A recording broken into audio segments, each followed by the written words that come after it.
So, just to continue, because I don't know where it left off at. Unfortunately, it got disconnected really, really fast, and my phone died. So I will piece them together.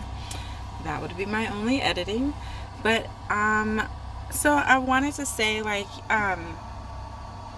let me see where I'm gonna start. So examples, like, if examples of you applying emotional trauma to someone, like helping someone become a narcissist. And so I'm focused on the narcissist. We can cause all kind of things and all kind of damages and make people become all kind of things, and not really make them, like, in that sense, but we can add to the trauma that they already have and groom them to help make them who they are. So I'm focused on narcissists right now, and we talked about how building a child up can make them narcissists, and we talked about how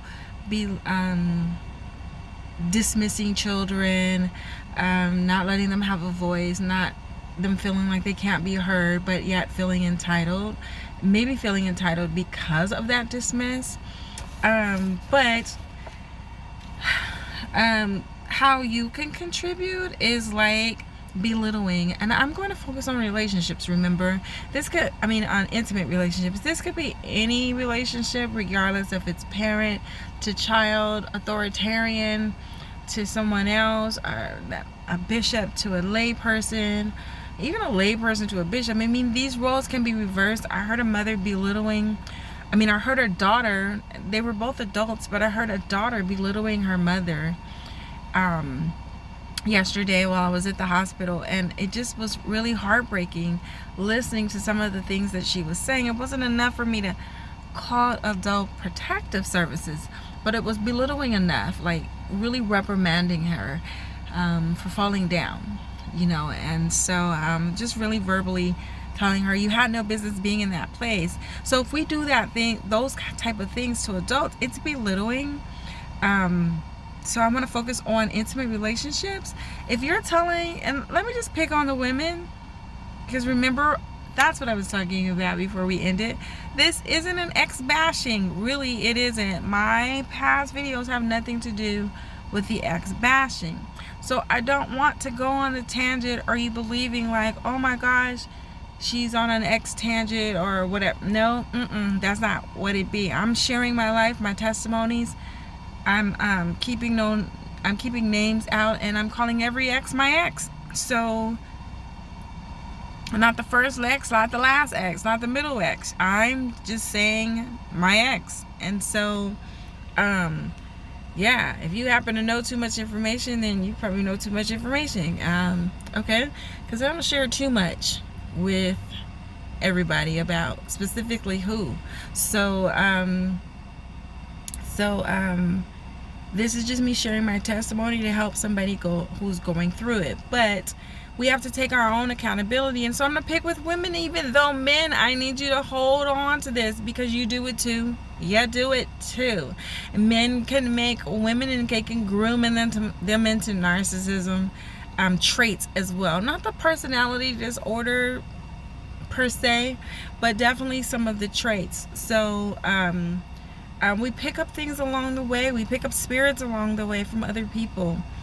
But again, belittling or building them up too early. Like, as women, we're supposed to be building our men. And I've seen some men really try to build up women that have really bad, low self-esteem and don't love themselves.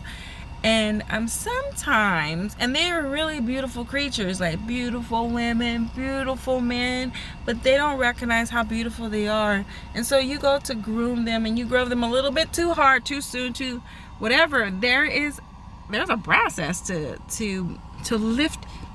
lifting someone up and building them up. Because, for instance, if my bishop was, the bishop of the church, and his first lady, and the church members are there, and he's definitely married, and I'm constantly saying, maybe I don't think the bishop is doing the best that he could, but I'm not even going to go there. Just if I constantly say, Bishop, you're doing a really great job, I just wanted to compliment you on the word today, and I made you this apple pie.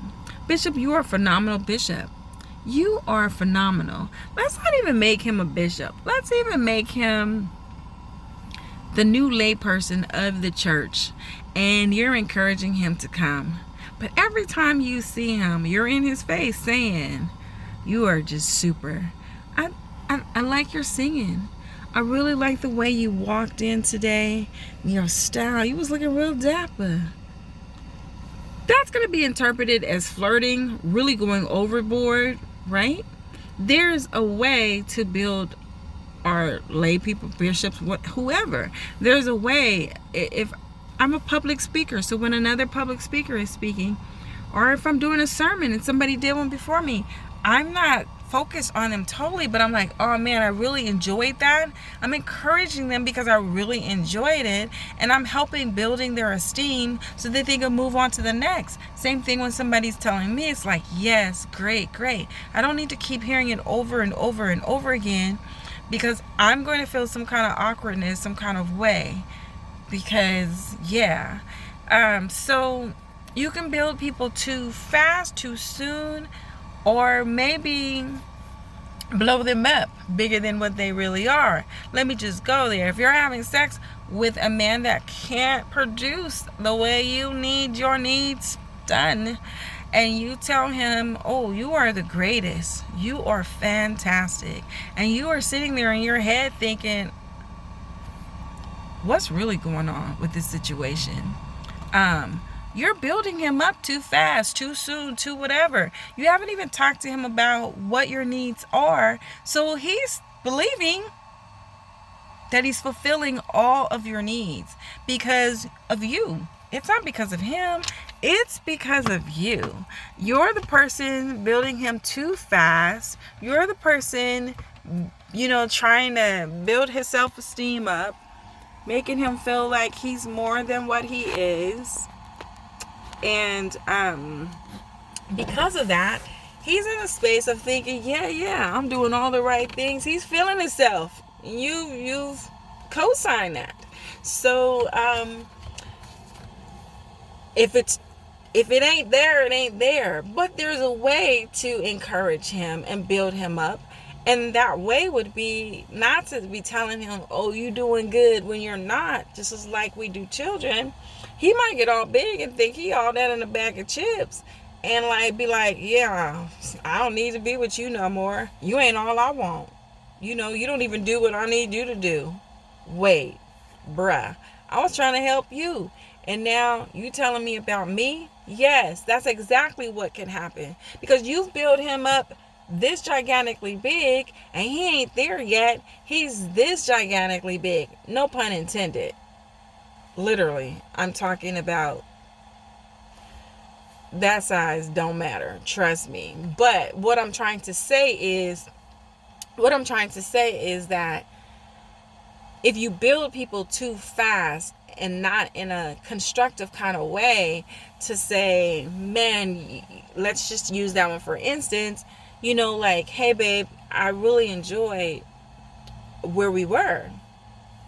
I really enjoy it. There's some other things I want to get into too. Talk to him. Or telling him, hey, if you slow down, like, I'm needing you to be just a little bit more slower, a little bit. It takes me longer. As a woman, we should be taking the brunt of that. Like, it takes me a little longer, and so you're trying to encourage him, but you're talking about it. Or can we have this sexual conversation? Can we talk about what my needs are and what your needs are? Can we be candid and be honest about things that bother us, so we can help it become everything we want it to be. Especially if you're married, these are the conversations that you want to be having. So, not that I'm promoting. Okay, anyway, just, so just that. If you're doing it too fast, then if you're building them too fast and building them too big, then too fast, too early in the game, and too big, then it's not realistic, and you're stroking their egos in ways that could groom them into narcissistic traits. Someone once told me, well, not even gonna go there. Okay, let's keep moving. And so, as women, we do a lot of building. We do a lot of nurturing. We do a lot of, we want our mans to be great. So, we do lots of it. But we still have to space that building out. We're not going to give everything all at once. We need to space those things out. Be true to it, though. Yes, let's even go to her. If she's a 3, and I'm not talking about the sexual experience, I'm talking about in general.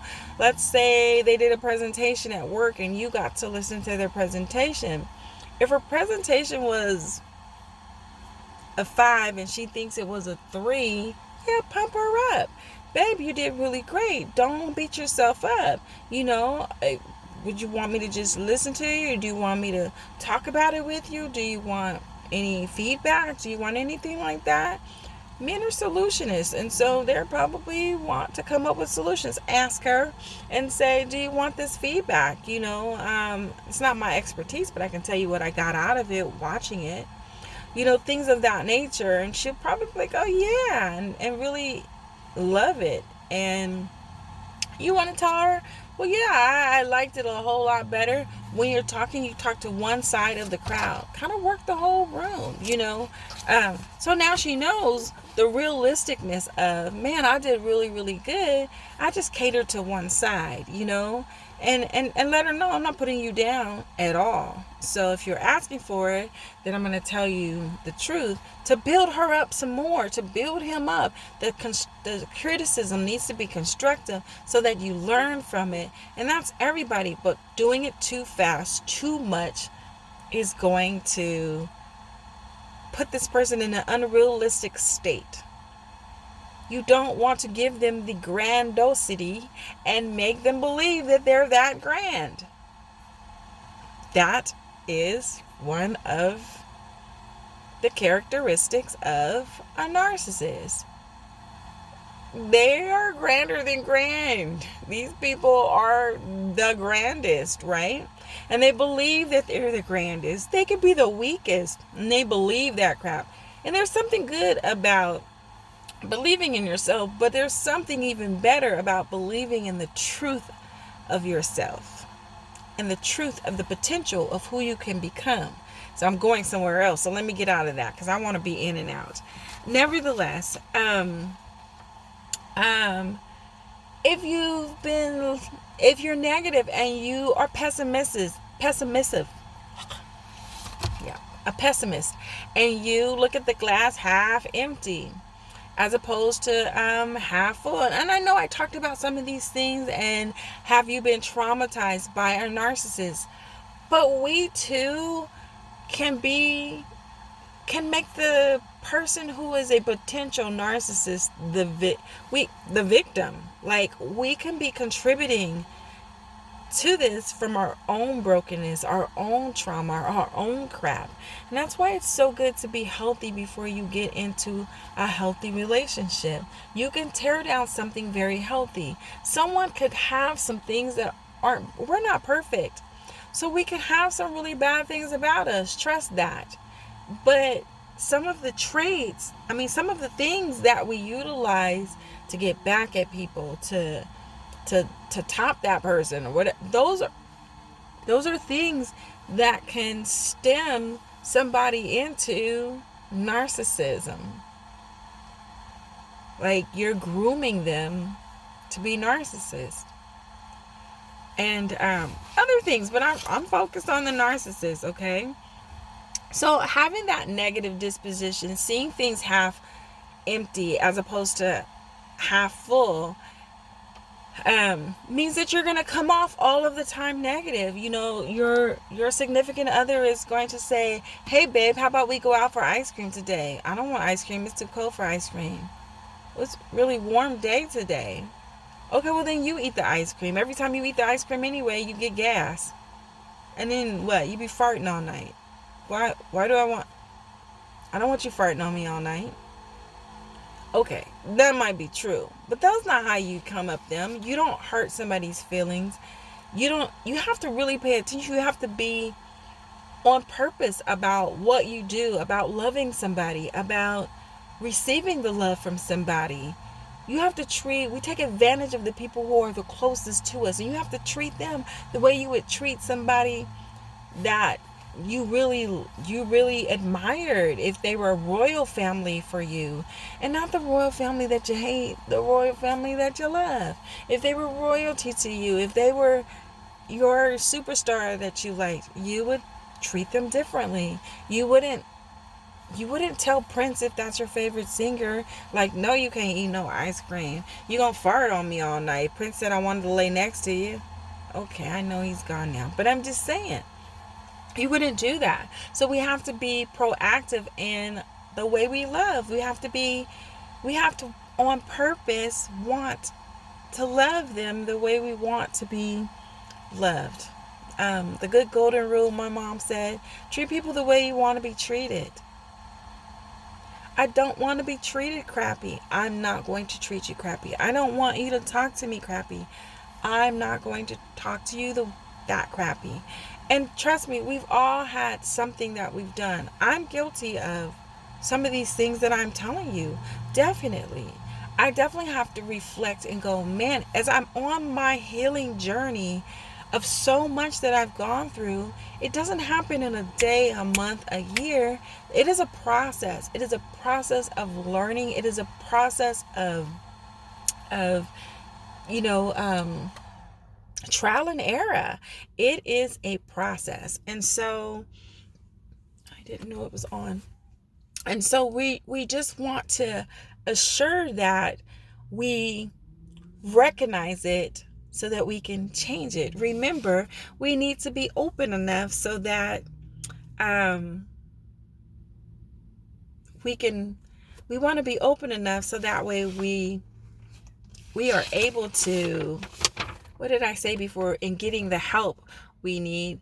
I had told you that you can't take everybody's advice. Okay, well, you can't apply everything, but you need to be open to it so that you can at least listen to it, so that you can apply it. And when I say apply it, I mean like, Aunt Sally told me that she thinks that when I talk to people, I look at them really nasty.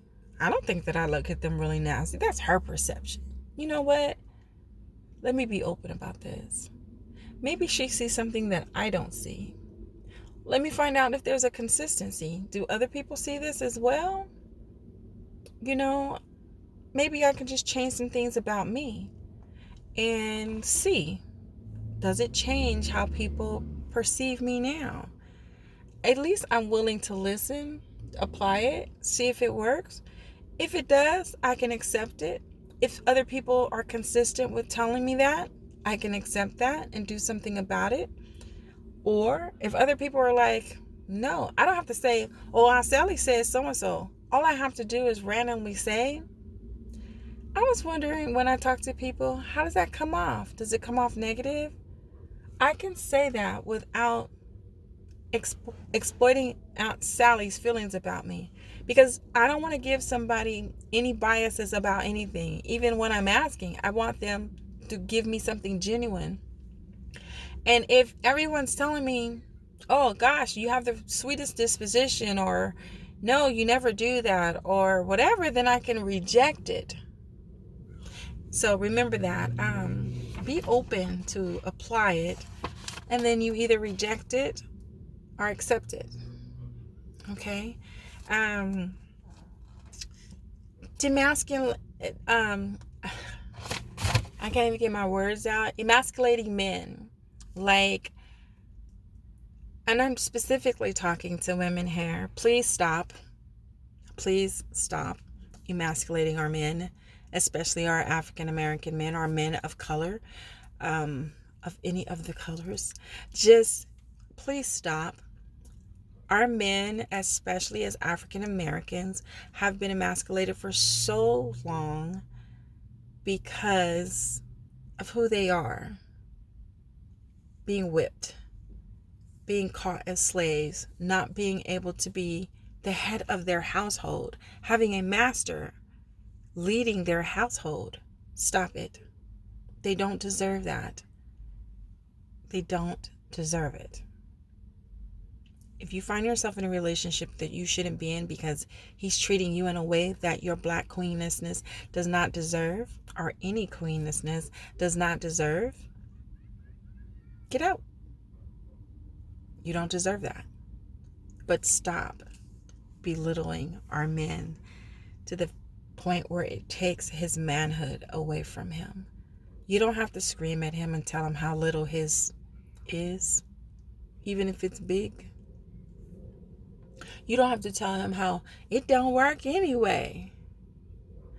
Or Mac up the street do it better than you anyway. What the crap is that? Vice versa, man. If you're doing that crap, get over yourself. I'm just saying, we're going to get through that. Where the women, we're learning how to celebrate our men, respect our men, appreciate our men. Really. I definitely had to relearn this. And I'm probably going to have to keep relearning this. Our generations, our society teaches us things that are totally different. Another example is if he tells you, babe, I'm going to go do the plumbing. And you're going, his fingernails cleaner than mine. He don't know how to do that. Well, that's a thought that you have inside, and leave it there. And you say, okay, babe, just leave it alone. I'm learning to leave it alone. My daddy wanted a boy. Do you know how hard that is to bag up when it's like, my daddy taught me that, like, oh, that's going to fall all on you. The only thing that I speak up on is I don't want the car to fall on my man. So I'm definitely going to speak up and go, babe, or be there or do something to make sure that the car ain't falling on my man. But other than that, so in other words, anything that's life-threatening, yes. But for the most part, if the water spills all over the place, all over the floor, my man ain't gonna die. He ain't gonna drown. Hopefully, Lord Jesus, he don't drown. So, nevertheless, let him do it. Let him make his mistakes and let him correct them. And we'll get into that on another video. But I had a man who loved to cook. I knew this guy who loved to cook. And his wife would tell him, you need to stick to the man stuff. Like, you don't get to cook. Or, what is that? Or, what does that smell like? Or, just really bad. And when I met him, he was really cool. And he was like, oh, I'm making dinner. And he did. And I was like, okay, I'll stay for dinner. And it was good. And he was so excited because his wife never appreciated. I think she felt intimidated, like, this is my space. But instead of telling him, like, okay, babe, let's compromise. You get to cook once a week or once a month, whatever. It was, you can't cook. She pretty much was dogging him for his efforts. Not even saying, ooh, that's a lot of salt. Now, if he says, how do you like it? And you go, no, don't lie. Don't lie. Well, learn out who your person is and say, well, it's a little salty, but I think we can fix it. Maybe if we add a little bit more water, some other seasons, some whatever is going to help. You want to try it? I mean, it's up to you. Do you think it's salty? Maybe it's my taste buds, or maybe there's just not enough. And they ask, if they're asking you for your opinion, let them be him. Let him value your opinion, but don't smite him. Yeah, I knew you couldn't cook. Like, you should have left that up to me. And even when we joke, because I'm a jokester, I have to realize that some of my jokes are really offensive. Somebody asked me to marry them a while ago. And because we were friends and I didn't think that he was really serious, I totally laid it on thick. Like, Dude, your grandma still folds your underwear. Like, right, you ready to get married, right?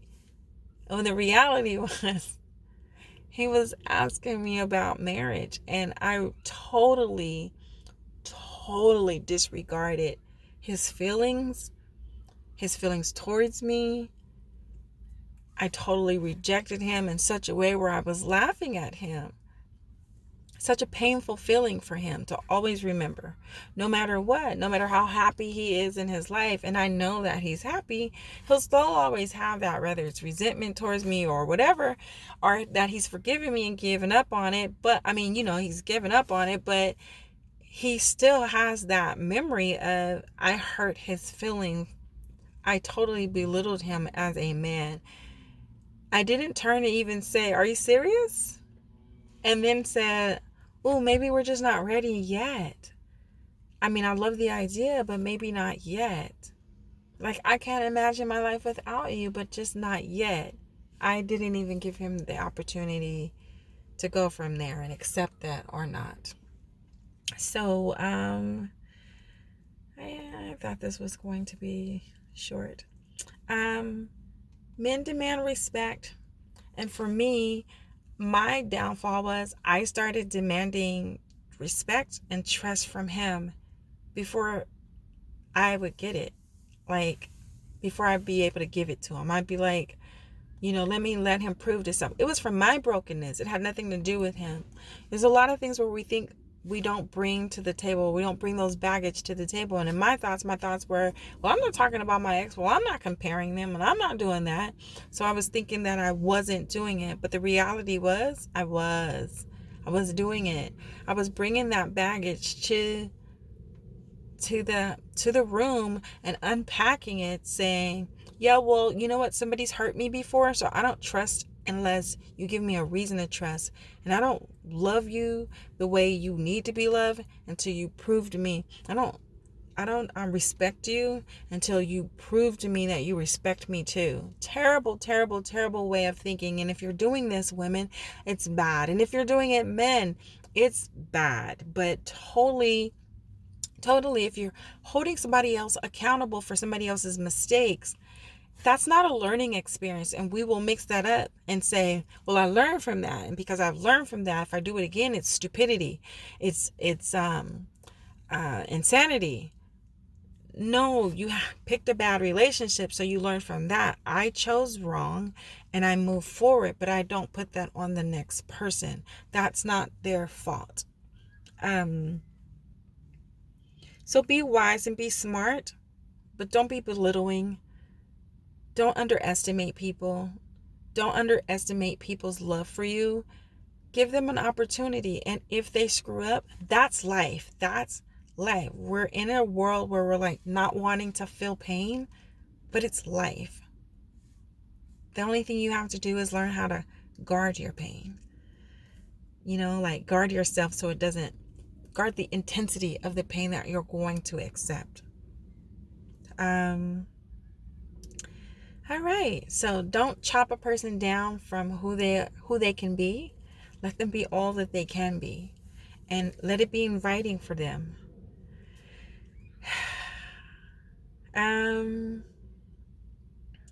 Let me see. I don't know what I put there. Don't be making everything about you. Let it be about them. So I learned something very, very bad because I didn't know how to talk. Now I'm a talker. Oh my gosh. Like, I'm a talker, always have been, but I didn't know how to talk with people. I didn't know how to fit in socially. And so one of the skills that I learned was, if you share a story, if you share something that people can identify with, then they can connect with you. So I did that. Well, it became my signature. And so it's something very hard for me to get out of, like, Tanetta's always going to have a story. She's always been through it. She's always blah, blah. And it's really, really hard to this day. It's very, very hard. I learned it as a child. So it's very, very difficult to get out. That is my way of connecting. It's a narcissist way of learning. Like, they're teaching me narcissist trait. Like, everything is about me. That is a narcissist trait. And learning that was like, wait, I was taught this to learn how to connect to people, and now I am turning people off because my style is always. So now I'm learning how to listen more in social atmospheres, or not give the advice. Don't y'all be judging me. Or not be able to say, oh, I'll fix the plumbing because my daddy wanted a boy, so I'll do it. So I'm learning to just keep my mouth quiet. It doesn't always happen, but I'm learning that skill because I don't want to belittle who I'm with and they don't have significance in their lives, that I'm not listening to all of what they have to say. I'm not bringing it all in. There's no reason for me to always have to have a solution like the dude. All right, so just some things. Comparison. Stop comparing. Those are grooming into narcissism. These are things that you can make other people do. I had an ex that did tit for tat. I wasn't into the tit for tat thing. I really didn't even understand tit for tat. And so he would share that with me. And so I would start doing little stuff to him to let him know what it felt like. I'm picking up these characteristics. Those are narcissistic characteristics. They're not something that I was born with. They're not something that I've done all my life. It's something that I learned in that particular season and that time with that person that I'll bring to the next relationship if I don't nip it in the bud. And if I bring it, and what I've learned are traits of narcissism. Does that make sense now? And don't parent them. Don't parent them. They're not looking for their mamas. They're not. Well, some men are. Some men are. But that's a sick situation where you're having sex with your mama. You know, and I know some younger men who like older women because they do have that nurturing mama feeling. But he's a man, and if you decided to date somebody young, let him be a man. Let him be a man. You chose him, so let him be a man. It's not about, I have this experience, I've been through life. Oh, well, you have that experience with whoever, however, it doesn't matter, with your kids, with your family, whatever. The experiences that you're going to have now is he's the man you chose. If he's younger, let him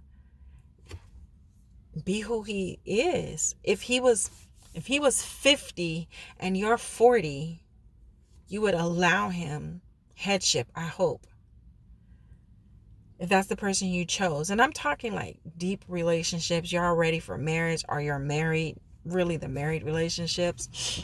Allow him. But you can't do it in dating either, because if he see them traits, he gonna run. You know, I would. Okay.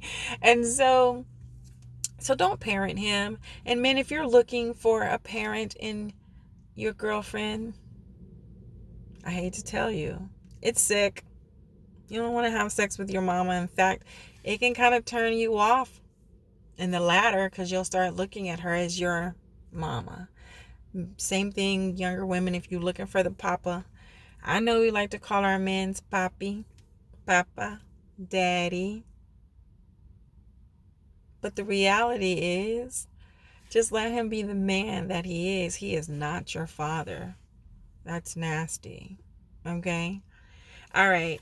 Speaking of parenting, if you have children and you guys are sharing your parenting styles, when you start belittling the other person about their parenting styles, you have now stepped into the zone of stroking and grooming a narcissist. Like, I'm a better parent than you are. No, that's not true. Who said so? Who said so? Even if you've been watching kids your whole life, I always do it to my kids. I always go, my kids, they gave me a granddaughter, and I'll be telling them stuff and they don't listen.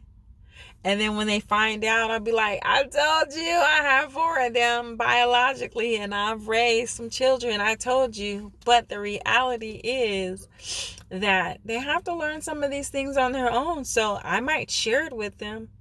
If I see that they don't want to do it, I don't chuck it down their throats. I'm like, okay, I'll leave it alone. They have to learn to be their own parents. I'll leave it alone. So, and if you're sharing children that are stepchildren, same thing goes. You do not get the right to say, I am the parent, and so you don't get to parent my child. Oh no, that child will run all over your significant other, and that ain't cool. It is not y'all against the significant other. If you married that person, you chose that person, you're getting married to that person, however, you're living with that person, they have a right to parent your child, and you better get the ex on board so that everything is smooth, so that your children don't play games with you. But if the ex ain't on board, oh well, y'all got to set the rules and the regulations in your house and have equal say. Even if you don't agree, y'all can disagree in the room, not in front of that child. I'm just saying. So if not, you're grooming somebody. You're grooming, that person can literally take that information that you've just groomed them with, go to the next relationship, or even later, the latter in your relationship, and take it out on you in some narcissistic kind of function. Like, I despise you, so I want to get back at you. And every time you do, and I've learned this way to get back at you, so I do it. Groom. Narcissists are groomed. They're made. They're not born. So, listen to your partners. Make sure you listen to your partners. It's important. Both ways. Don't give more than you take, and don't take more than you give. Be equal in it. Understand each other. Be loving. Women especially, they're depending on you. They're depending on you. Value each other. If you're not listening, you're not valuing them. So, this wasn't a relationship kind of thing. This is really telling you, if you don't value them, that's a narcissist trait. If you say something and I disregard it, that's a trait of a narcissist. My stuff is more important than your stuff. And I've been in relationships, whether they're intimate or friendships or whatever, where they're talking to me and I'll say something and they'll totally disregard what I've said. It doesn't even count. Like, I didn't even say it. I could say, what did I just say? And they're totally like oblivious. They didn't value what I have to say. And vice versa. I've learned some of those traits too, where it's like everything that I have to say is important. And not that I don't think yours is important, but mine's is more. Or I got the schooling in it. So I did it to my son this morning, taking him to work, and he was saying some stuff, and I was like, no, baby, that's not true. That's not true. And he kept trying to say it, and I was like, no, but baby, that's not true. I don't want nobody hurting my son. And then afterwards, it was like, I had to apologize and go, I'm sorry. I am trying to learn not to interject on everything. And even though I know that it might hurt you a little bit, it's not going to kill you. You'll probably learn from the situation. Heck, you might get a whole lot of money and a lawsuit from the situation. So I'm learning. And so you're learning too. I definitely do not want to live with narcissist traits. Even though I put the disclaimer and go, oh, I know that I have some traits of narcissism, but I'm not. My therapist told me so. That's not good enough. It doesn't make it good enough. It's just like when I started saying, just because you have some issues don't mean that it's okay. It's not. So it's not okay for me to be the way that I am, and some of the things that I do, I'm going to apply it. Yes, it's true. I'm going to accept it, not reject it. And now I can do things about it. And when I apply it, I'm applying it in a positive, healthy way for healthy change. So, am I so emotionally broken that I project emotional abuse on my loved one? Yes, I have. Can I possibly groom a narcissist? I could. So even though I may not be narcissist, I could groom a narcissist. Isn't that funky? That's when you be having them toxic relationships. So let's grow from it. Let's learn from it. And let's stay positive about it. Just because you're like, oh, I don't agree with everything she said. Okay, I'm okay with that. But let's still stay positive about it, because just because you identify some stuff. Yeah, I cry when I identify some stuff. I'm like, dang, I did that. That doesn't lessen who I am as a person, especially when I want to make changes. And I don't want to make changes for somebody else. I need to make changes for me so that I can be a better me for me in all aspects and everything that I do. All right. I love you guys. You know what to do. Press the like if you liked it. Shared it. Sorry it was long, but it happens. So, much love to you.